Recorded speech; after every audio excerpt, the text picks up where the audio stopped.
Bueno, amigas, les prometí un grupo maravilloso de puertorriqueñas para hacer honor a la isla y es exactamente lo que tengo aquí. Este programa está dedicado a Mirta García.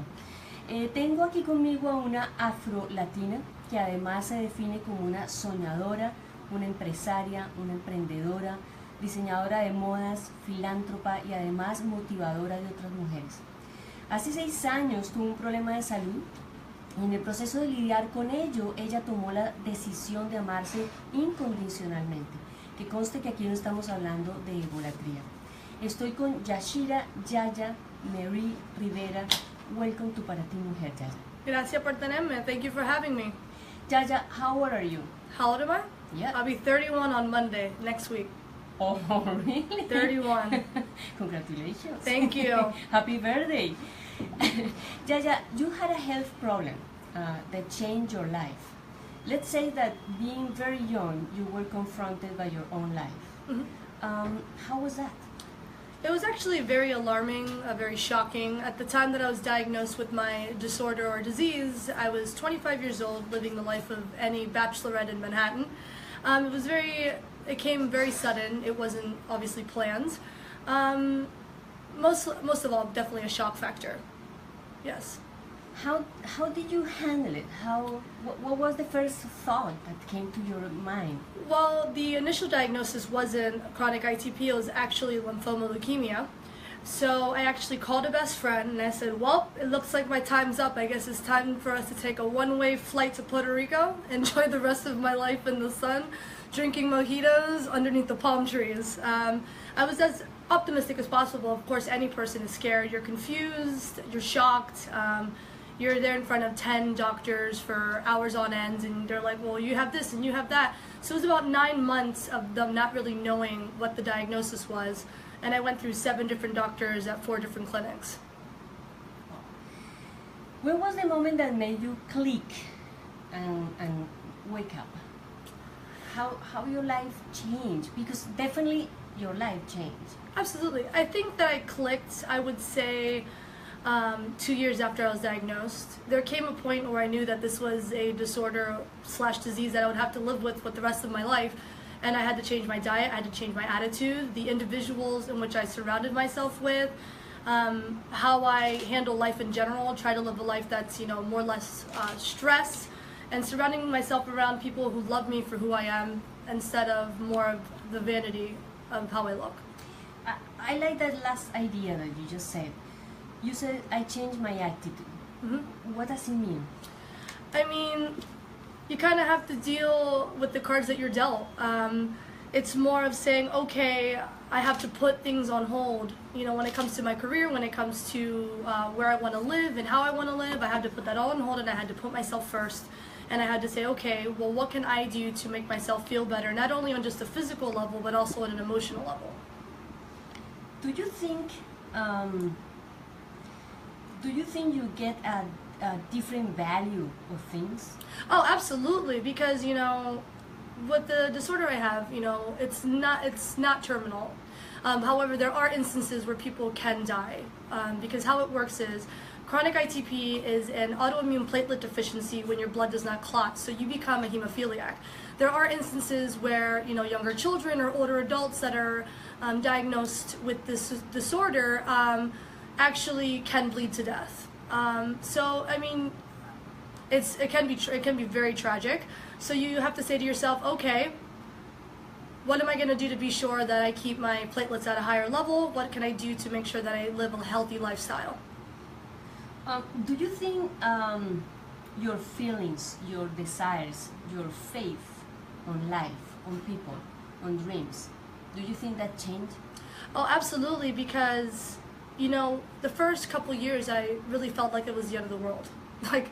I think people have to realize... Like many girls think every day. Oh, yeah, absolutely. When they have problems, right? Yeah. Like, oh my God, what am I going to wear? Yeah. Today it's okay, am I able to work? Am I going to have the opportunity to pursue my career? Can I move back to New York? Can I move to Philly? It's very challenging.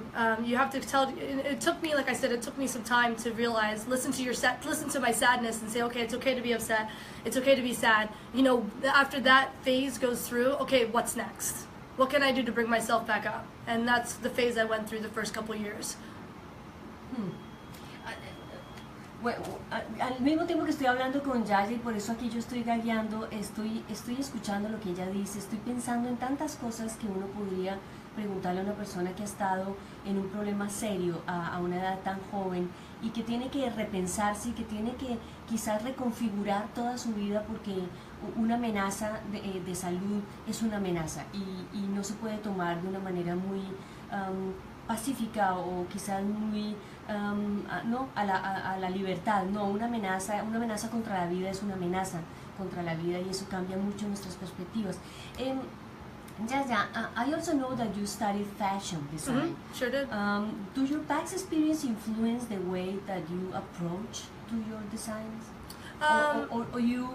Or you left that profession? Well, I'm kind of in it back and forth, of course, but I think I've seen it in a different light, you know, with the diagnosis, because life is more than just physical appearance. It's more vanity.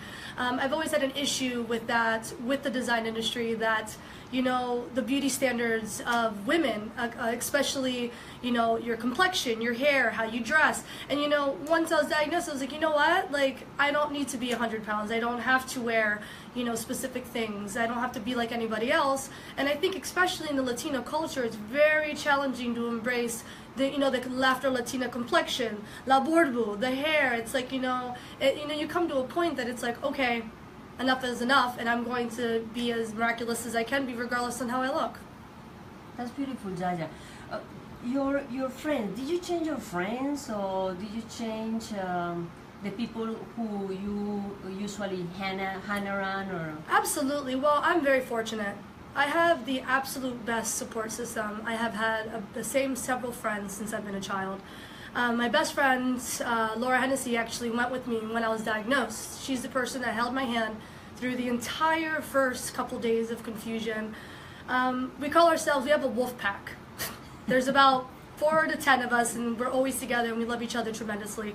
I still keep in contact with them. When it came to the men that I dated, absolutely, I completely changed that immensely. My family, incredible. I mean, like I said, I'm incredibly fortunate. They were beautiful people, and you know, it was interesting because when I was diagnosed, that's the first time we were all able to be in a room, and we were all completely calm. So it's wonderful. Yes. Did you cry at some point? I think at first I didn't cry because I was just too shocked, and I'm always the type of individual that I never feel bad for myself. But of course I cried. I think that the time where I cried the most is when I realized that it would be very complicated for me to bear children. It's almost to the point that I'm not even able to because of the opportunity of relapsing or also passing the illness to the child. And I think as women, we're ingrained in our mind that, you know, our duty in life is to procreate, especially in the Latina culture that is so patriarchal, where, you know, las mujeres se quedan en casa, limpian la casa, hacen todo. Y, you know, yo creo que es bien importante que la mujer sepa que tú estás aquí para hacer gran cosas, no solamente para tener hijos. So I think that was the hardest thing because, you know, I remember having a discussion with my father saying, Dad, how could any man possibly love me or want to be with me because I can't have children? And it was very devastating to me, and that's what was the hardest thing for me. But now, looking back, you know, the men that didn't want to date me because that was an issue, I don't need them.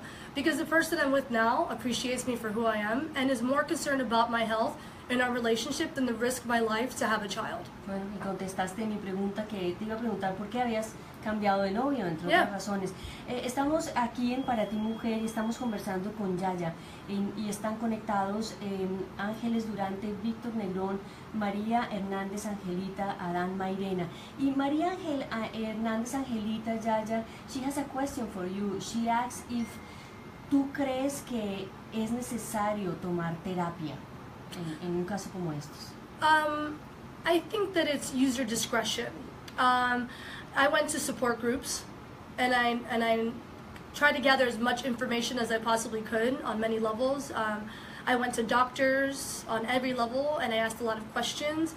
I personally did not seek one-on-one therapeutic services, but I think it's an excellent idea. I feel that if you feel trapped and you can't get yourself out of this whole and you don't have a very strong support system, like I said, I'm very fortunate to have a very strong support system, but not everybody has that. Yeah. So if you feel that, you know, Your family, your friends. yeah, family and yeah. friends, you know, like I said, I'm very, very lucky.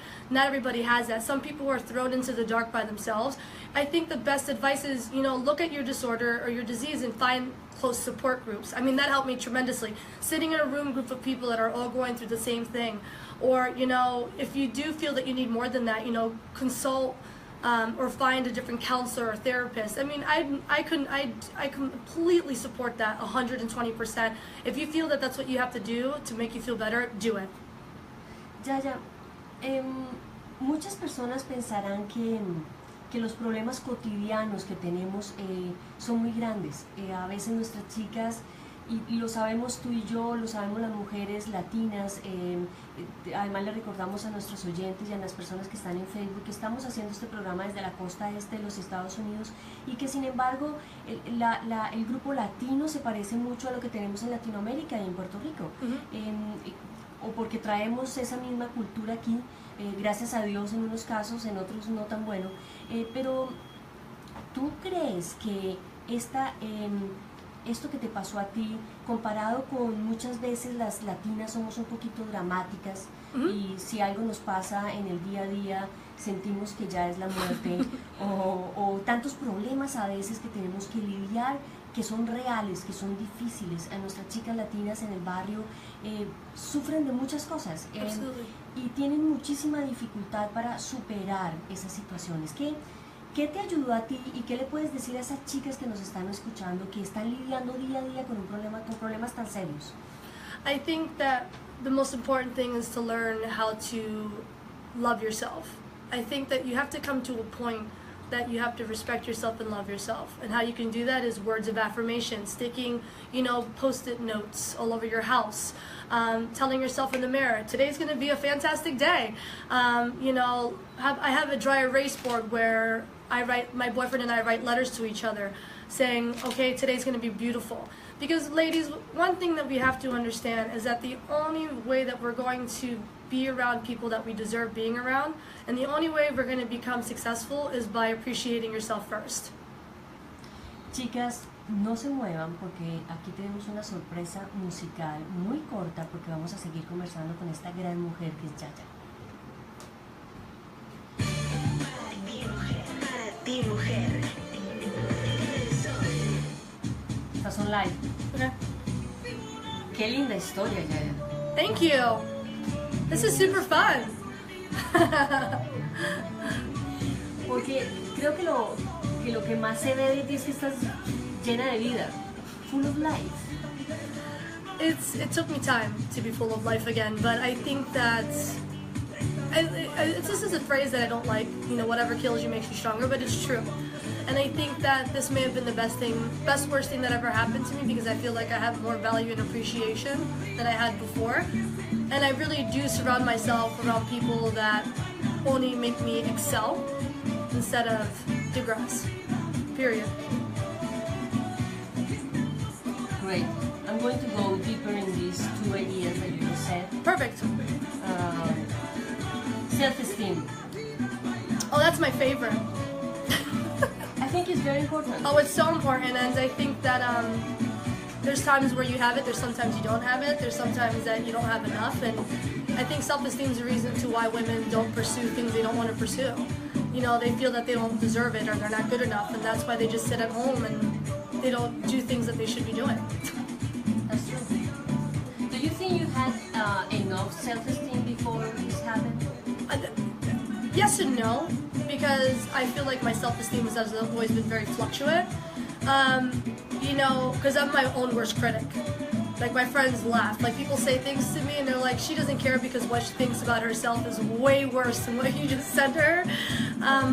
But I think that, you know, this knocked me back a few pegs. You know, I gained a lot of weight. You know, I gained like 35 pounds because of all the medicine. Then 35 pounds went to 40 pounds. And people may not think that's a lot of weight. But I've been an athlete my entire life. I've always been a runner, I've always been a biker, I've always eaten healthy. I've always played sports. I couldn't play my favorite sport again. it's... Do you think that was the hardest part? When it came to appearance, absolutely, because when I went from 128 pounds to over 165 in, you know, several months because of the medicines, the medications they had me on. But it takes time to lose it, you know? Like it does everything else. Ready to go on? Ready.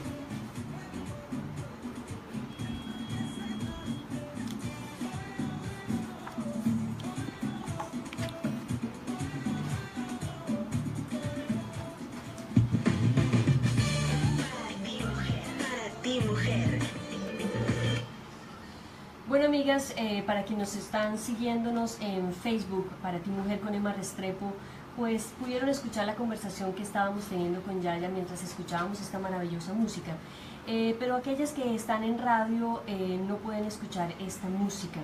Y voy a ir a donde Yaya otra vez a conversar sobre estos temas, pero antes déjenme poner aquí en Facebook y seguramente lo voy a poner también en la website de El Sol Radio Station, el evento que va a tener congreso que se llama Por Nosotras, conferencia para mujeres, desayuno gratuito, talleres sobre la salud y el bienestar, demostración de cocina, actividades con los niños. Va a ser el sábado 1 de abril a las 9:30 de la mañana hasta las 2 de la tarde en Taller Puertorriqueño en Corazón Cultural del Barrio, que es en el 2600 North 5th Street, Filadelfia, PA 19133. Estaba conversando con Yaya sobre muchas cosas que me quedan sonando, con una persona primero que está llena de vitalidad.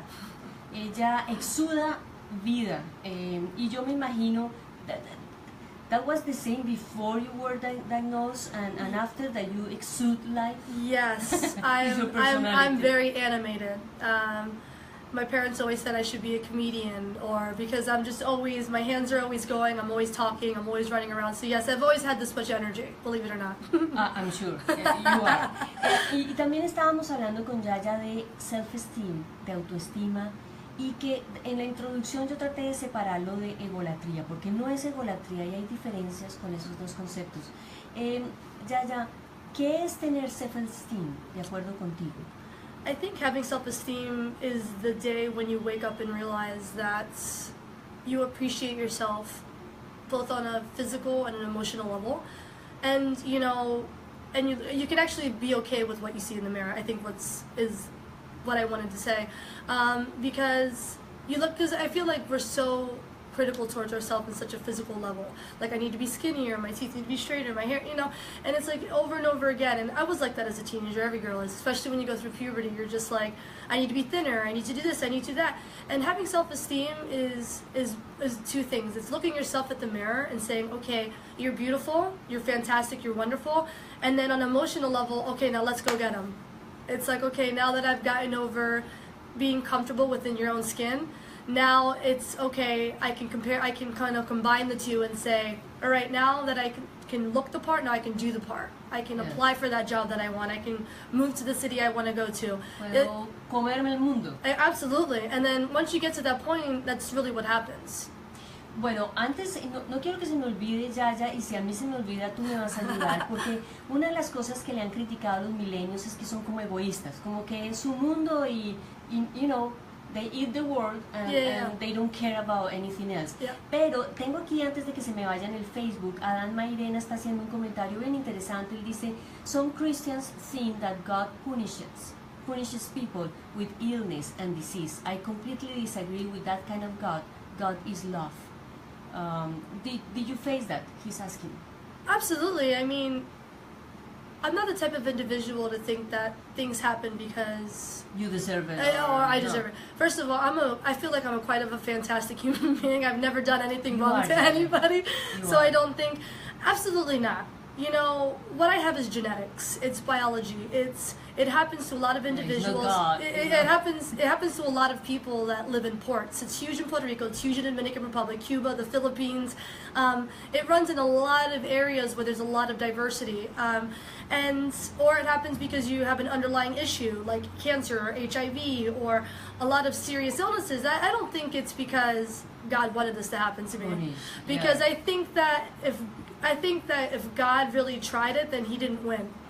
Because if he felt that, okay, Yashira, this is how I'm punishing you, then I'm currently winning. It's with me and God, it's 1-0. So I don't think that's true. Bueno, y a propósito, aquí me acordé también, ustedes pueden ver en el Facebook para ti mujer con Emma Restrepo el link para la página de Yaya, que es montage.com. Y ella está creando algo bellísimo y además es un diálogo, es una interacción muy linda la que ella está logrando en su página web. Vuelvo a mi punto de los millennials y esta cosa que se les ha criticado como de egoísmo y que no hay conexión. Entonces cuando yo te miro, Yaya, y tú estás diciendo, ahora si yo ya tengo esta conexión física con lo emocional, puedo hacer lo que quiera, puedo comerme el mundo. ¿Eso está incluyendo a los otros seres humanos, Yaya? ¿Tú crees que tú, millennial, y habiendo pasado por ese momento tan duro en tu vida que es permanente, crees que hay allí un poquito de egoísmo? Aquí voy en la mía, como dirían algunos. Yes and no, because I think that narcissism is very different from self-appreciation, because narcissism obviously is not a good thing to an extent. Narcissism causes a lot of things on a very high level. I'm not saying that you have to love yourself and they're the only important person and, you know, you're above. Absolutely not, but, you know, there has to come to a point that if you don't appreciate yourself as much as you should, then nobody else will. You're going to allow all these other terrible human beings come into your life that taking advantage of you. You're not going to get the job that you want. I think that that's where it kind of meets halfway. Like anything, there's a fine line. Of course, I'm sure there's individuals that do have self-confidence that are successful who are narcissistic, but I don't think that what I'm stating is the same thing, if that makes sense. Got it. Bueno, y vean que hablando de movement, it is hashtag unity above hate. What's that, Yaya? So I created Unity Above Hate. It was a thought process. It's a group that I started on Facebook a couple months ago. I pretty much developed it once the new president was elected into office. I think that there has been so much display of hate. It's even proven that hate crimes are on a rise. And it's almost like we have to realize as a nation or as a community that the only method that we can progress is if we unite. And the unity that we need to display is based off of loving every human being, regardless of who they are. And I think that during this election, you know, the Latinos, especially, individuals of the, you know, the I never say this right, and I'm sorry. LGBT. Yeah, and Q community, Muslims, anybody that was different was pretty much told that they weren't good enough. And Unity Above Hate is to display, you know, love. It's to say, okay, if you know of an event or a group or anything that is positive, and it isn't an opinion, and it's facts, to kind of go on there and kind of share your thoughts and try to bring people together. Because the only method to positive progress is positivity, honestly, and unity, and saying to people, okay, I love you regardless of it. I love you regardless of who you love. I love you regardless of your complexion, of where you're from, your religion, and that's what Unity Above Hate is. Se nos ha venido Diana García, bienvenida al Facebook. Yaya, unity, that is a word that become very common with this new president, which I think is great because we can start at least with words. Pero ¿cómo lograr eso, Yaya? ¿Cómo unirnos desde tu perspectiva? Además, una perspectiva muy interesante, millennial, joven, latina, afrolatina, es decir, ¿cómo lograr eso? I think the way that we can accomplish it is through knowledge and educating they're raised in which they feel a specific way about a human being. You know, I tell individuals when it comes to the fear of Islam, it's like, you know, read the Quran. You know, surround yourself around the culture before you make an opinion on a whole group of human beings. You know, there's bad people everywhere, regardless of religion or gender or color. It's just a matter of forgiving and say, okay, I am sorry that you feel that way, and, you know, here is why these group of people are important, and this is how we move forward. Ya, un minuto nos queda, Okay. y qué pena a las personas que estaban en Facebook, en algún momento se trancó la transmisión. Por eso es bueno estar en radio con el sol. Cuando tú dices forgiveness, perdón, ¿cómo enlazar eso con racismo? ¿Por qué yo tengo que perdonar por color de piel? ¿Qué es ese absurdo? You have to forgive because hatred, there's a quote, and I'm not sure who wrote it, I have it in my book, but it's, hatred is like a curved blade. It does more damage to yourself than it does the other person. So the moment that you realize that, maybe the person can change, there's always time for change. So whether or not, maybe you can be the person that changes their minds. And that's what you have to keep in the back of your mind, in the back of your head. That, okay, maybe they may feel this way, but if you prove to them that there's more to what they believe in, it can create change. One person at a time. Yaya, invítanos a tus eventos aquí, a todas las chicas, a las mujeres que te están escuchando. ¿Qué tipo de eventos tienes? Tienes muchísimo menos de un minuto, así que adelante. So definitely montage.com. It's MZONTAGE.com. I always definitely keep anything that I'm doing in Philadelphia or in central Pennsylvania on my website. Also follow me at Yaya_Rivera_. I'm very, very persistent and consistent, as you know, Emma, on all social media. So, I'm doing something every day, so tune in. Amigas, ustedes no se imaginan el enorme placer de haber tenido a Yaya. Gracias. Yaya, espero tenerte de nuevo. Es realmente emocionante compartir tiempo contigo. Gracias por estar en Para Ti Mujer. Y chicas, no se muevan porque aquí vienen más mujeres puertorriqueñas. Gracias.